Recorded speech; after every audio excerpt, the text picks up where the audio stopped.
da aka yi ta gabatar ma Malam Abdul Jabbar, abin da ya bayyana shine a kowace gaba duk tambayar da aka gabatar ma Malam Abdul Jabbar baya tsayawa akan tambayoyin da aka gabatar masa, baya tsayawa ya ba da amsoshi akan tambayoyin da aka gabatar masa, saboda da farko yana cewa babu isasshen lokaci, na biyu yana cewa a tsaya a kan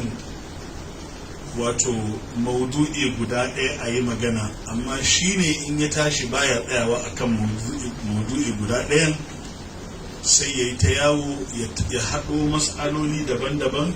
maimakon ya yi adiresin ɗin ainihin tambayoyin da aka yi masa. Sannan kuma abin da ake bukata a kan waɗansu tambayoyin shine cewa in ya yi da'awar cewa maganar da ya yi ta kaza daga littafi kaza ya gani, in an buƙaci cewa ya buɗe littafin karanto ma mutane, still sai ya ba da uzurin cewa babu lokacin da zai buɗo littafin karanto mutane. Waɗannan dai duk waɗanda suke wannan wuri sun san abin da yake faruwa, don haka wato ainihin misali in abin da nake faɗa ƙarya ne duk wanda suke nan sun gani.